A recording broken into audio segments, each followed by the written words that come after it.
بسم اللہ الرحمن الرحیم۔ محترم ناظرین، السلام علیکم۔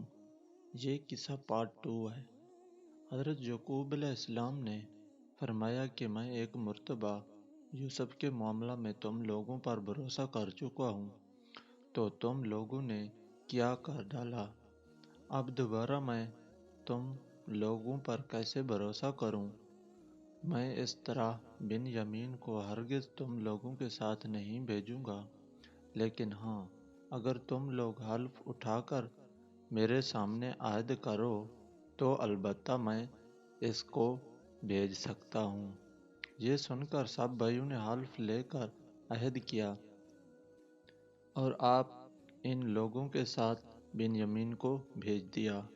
جب یہ لوگ عزیز مصر کے دربار میں پہنچے تو حضرت یوسف علیہ السلام نے اپنے بھائی بنیامین کو اپنے مسند پر بٹھا لیا اور چپکے سے ان کے کان میں کہہ دیا کہ میں تمہارا بھائی یوسف ہوں، لہذا تم کوئی فکر و غم نہ کرو۔ پھر آپ نے سب کو اناج دیا اور سب نے اپنی اپنی بوریوں کو سنبھال لیا۔ جب سب چلنے لگے تو آپ نے بنیامین کو اپنے پاس روک لیا۔ اب برادران یوسف سخت پریشان ہوئے۔ اپنے والد کے روبرو یہ عہد کر کے آئے تھے کہ ہم اپنی جان پر کھیل کر بنیامین کی حفاظت کریں گے، اور یہاں بنیامین ان کے ساتھ سے چھین لیے گئے۔ اب گھر جائیں تو کیوں کر اور یہاں ٹھہریں تو کیسے؟ یہ معاملہ دیکھ کر سب سے بڑا بھائی یہودا کہنے لگا کہ اے میرے بھائیو، سوچو کہ تم لوگ والد صاحب کو کیا کیا عہد و پیمان دے کر آئے ہو، اور اس سے پہلے تم اپنے بھائی یوسف کے ساتھ کتنی بڑی تقصیر کر چکے ہو۔ لہذا میں تو جب تک والد صاحب حکم نہ دیں اس زمین سے ہٹ نہیں سکتا۔ ہاں، تم لوگ گھر جاؤ اور والد صاحب سے سارا ماجرا عرض کرو۔ چنانچہ یہودا کے سوا دوسرے سب بھائی لوٹ کر گھر آئے اور اپنے والد سے سارا حال بیان کیا۔ تو حضرت یعقوب علیہ السلام نے فرمایا کہ یوسف کی طرح بنیامین کے معاملہ میں بھی تم لوگوں نے حلیہ سازی کی ہے، تو خیر، میں صبر کرتا ہوں، اور صبر بہت اچھی چیز ہے۔ پھر آپ نے منہ پھیر کر رونا شروع کر دیا اور کہا کہ اے افسوس، اور حضرت یوسف علیہ السلام کو یاد کر کے اتنے روئے کہ شدت غم سے نڈھال ہو گئے اور روتے روتے آنکھیں سفید ہو گئیں۔ آپ کی زبان سے یوسف علیہ السلام کا نام سن کر حضرت یعقوب علیہ السلام سے ان کے بیٹو پوتو نے کہا کہ ابا جان، آپ ہمیشہ یوسف علیہ السلام کو یاد کرتے رہیں گے یہاں تک کہ لب کور ہو جائیں یا جان سے گزر جائیں۔ اپنے پوتوں کی بات سن کر آپ نے فرمایا کہ میں اپنے غم اور پریشانی کی فریاد اللہ جل جلالہ ہی سے کرتا ہوں، اور میں جو کچھ جانتا ہوں وہ تم لوگوں کو معلوم نہیں۔ اے میرے بیٹو، تم لوگ جاؤ اور یوسف اور اس کے بھائی بنیامین کو تلاش کرو، اور خدا کی رحمت سے مایوس مت ہو جاؤ، کیونکہ خدا کی رحمت سے مایوس ہو جانا کافروں کا کام ہے۔ چنانچہ برادران یوسف پھر مصر کو روانہ ہوئے اور جا کر عزیز مصر سے کہا کہ اے عزیز مصر، ہمارے گھر والوں کو بہت بڑی مصیبت پہنچ گئی ہے، اور ہم چند کھوٹے سکے لے کر آئے ہیں، لہذا آپ بطور خیرات کے کچھ غلہ دے دیجیے۔ اپنے بھائیوں کی زبان سے گھر کی دستان اور خیرات کا لفظ سن کر حضرت یوسف علیہ السلام پر رفعت طاری ہو گئی، اور آپ نے بھائیوں سے پوچھا کہ تم لوگوں کو یاد ہے کہ تم لوگوں نے یوسف اور اس کے بھائی بنیامین کے ساتھ کیا کیا سلوک کیا ہے؟ یہ سن کر بھائیوں نے حیران ہو کر پوچھا کہ سچ مچ آپ یوسف علیہ السلام ہی ہیں؟ تو آپ نے فرمایا کہ ہاں، میں ہی یوسف ہوں، اور یہ بنیامین میرا بھائی ہے۔ اللہ تعالیٰ نے ہم پر بڑا فضل و احسان فرمایا ہے۔ یہ سن کر بھائیوں نے نہایت شرمندگی اور لجاجت کے ساتھ کہنا شروع کیا کہ بلا شبہ ہم لوگ واقعی بڑے خطا کار ہیں، اور اللہ تعالیٰ نے آپ کو ہم لوگوں پر بہت بڑی فضیلت بخشی ہے۔ بھائیوں کی شرمندگی اور لجاجت سے متاثر ہو کر آپ کا دل بھر آیا، اور آپ نے فرمایا کہ آج میں تم لوگوں کو ملامت نہیں کروں گا، جو میں نے سب کچھ معاف کر دیا، اللہ تعالیٰ تمہیں معاف فرمائے۔ اب تم لوگ میرا یہ کرتا لے کر گھر جاؤ اور ابا جان کے چہرے پر اس کو ڈال دو تو ان کی آنکھوں میں روشنی آ جائے گی۔ پھر تم لوگ سب گھر والوں کو ساتھ لے کر مصر چلے آؤ۔ بڑا بھائی یہودا کہنے لگا کہ یہ کرتا میں لے کر جاؤں گا، کیونکہ حضرت یوسف علیہ السلام کا کرتا بکری کے خون میں رنگ کر میں ہی ان کے پاس لے گیا تھا، تو جس طرح میں نے انہیں وہ کرتا دے کر غمگین کیا تھا، آج یہ کرتا لے جا کر ان کو خوش کر دوں گا۔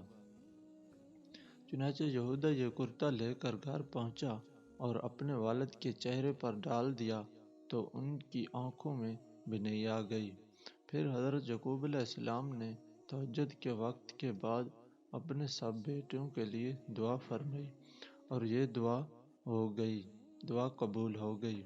چنانچہ آپ پر یہ وحی اتری کہ آپ کے سجدادوں کی خطائیں بخشش دی گئی۔ پھر مصر کو روانگی کا سامان ہونے لگا۔ حضرت یوسف علیہ السلام نے اپنے والد اور سب اہل ویال کو لانے کے لیے بھائیوں کے ساتھ 200 اونٹ سواریاں بھیج دی تھی۔ حضرت یعقوب علیہ السلام نے اپنے گھر والوں کو جمع کیا تو کل 72 یا 73 آدمی تھے، جن کو ساتھ لے کر آپ مصر روانہ ہو گئے، مگر اللہ تعالیٰ نے آپ کی تسلیم میں اتنی برکت عطا فرمائی کہ جب حضرت موسیٰ علیہ السلام کے وقت میں بنی اسرائیل مصر سے نکلے تو 6 لاکھ سے زیادہ تھے، حالانکہ حضرت موسیٰ علیہ السلام کا زمانہ حضرت یوسف علیہ السلام کے مصر جانے سے صرف 400 سال بعد کا زمانہ ہے۔ جب حضرت یعقوب علیہ السلام اپنے اہل ویال کے ساتھ مصر کے قریب پہنچے تو حضرت یوسف علیہ السلام نے 4000 لشکر اور بہت سے مصری سواریوں کو ساتھ لے کر آپ کا استقبال کیا، اور 100 ہار یشتمی جھنڈے اور قیمتی پرچم لہراتے ہوئے قطاریں باندھے ہوئے مصری باشندے جلوس کے ساتھ روانہ ہوئے۔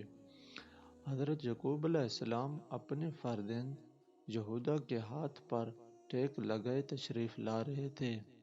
جب ان لشکروں اور سواریوں پر آپ کی نظر پڑی تو آپ نے دریافت فرمایا کہ یہ فرعون مصر کا لشکر ہے۔ تو یہودا نے عرض کیا کہ جی نہیں، یہ آپ کے فرزند حضرت یوسف علیہ السلام ہیں، جو اپنے لشکروں اور سواریوں کے ساتھ آپ کے استقبال کے لیے آئے ہوئے ہیں۔ آپ کو متعجب دیکھ کر حضرت جبرائیل علیہ السلام نے فرمایا کہ اے اللہ عز و جل کے نبی، ذرا سا اٹھا کر فضائے آسمانی میں نظر فرمائیے کہ آپ کے سرورشادمانی میں شرکت کے لیے ملائکہ کا جمع غفیر حاضر ہیں، جو مدتوں آپ کے غم میں روتے رہے ہیں۔ ملائکہ کی تسبیح اور گھوڑوں کی ہنہناہٹ اور طبل بوقت کی آوازوں نے عجیب سماع پیدا کر دیا تھا۔ جب باپ بیٹے دونوں قریب ہو گئے اور حضرت یوسف علیہ السلام نے سلام کا ارادہ کیا تو حضرت جبرائیل علیہ السلام نے کہا کہ آپ ذرا توقف کیجیے اور اپنے پدر بزرگوار کون کو رقت انگیز سلام کا موقع دیجیے۔ چنانچہ حضرت یعقوب علیہ السلام نے ان لفظوں کے ساتھ سلام کہا کہ السلام علیکم۔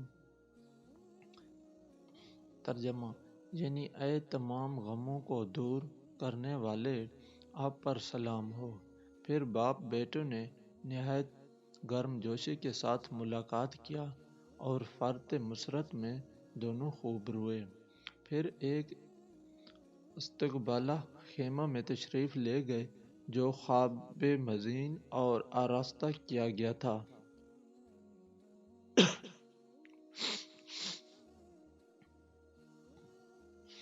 وہاں تھوڑی دیر ٹھہر کر جب شاہی محل میں رونقیں افروز ہوئے تو حضرت یوسف علیہ السلام نے سہارا دے کر اپنے والد محترم کو تخت شاہی پر بٹھایا اور ان کے ارد گرد آپ کے 11 بھائی اور آپ کی والدہ صاحب بیٹھ گئے اور سب کے سب بیک بوقت حضرت یوسف علیہ السلام کے آگے سجدے میں گر پڑے۔ اس وقت حضرت یوسف علیہ السلام نے اپنے والد بزرگوار کو مخاطب کر کے یہ کہا: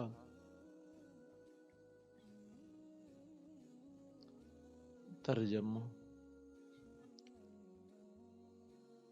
اے میرے باپ، یہ میرے پہلے خواب کی تعبیر ہے۔ بے شک اے میرے رب نے سچا کیا اور بے شک اس نے مجھ پر احسان کیا کہ مجھے قید سے نکالا اور آپ سب کو گاؤں سے لے آیا۔ بعد اس کے شیطان نے مجھ میں اور میرے بھائیوں میں ناچاکی کرا دی تھی۔ بے شک میرا رب جس بات کو چاہے آسان کر دے، بے شک وہی علم و حکمت والا ہے۔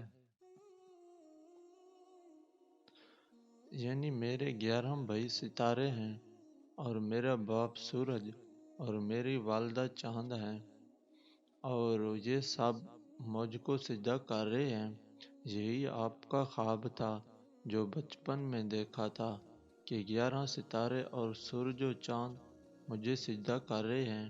یہ تاریخی واقعہ محرم کی 10 تاریخ عاشوراء کے دن وقوع پذیر ہوا۔ اگر آپ کو ہماری یہ ویڈیو اچھی لگی تو پلیز ہمارے چینل کو سبسکرائب کر لیں۔ آگے اس طرح کی مزید ویڈیو دیکھنے کے لیے انشاءاللہ جلد آ جائیں گے۔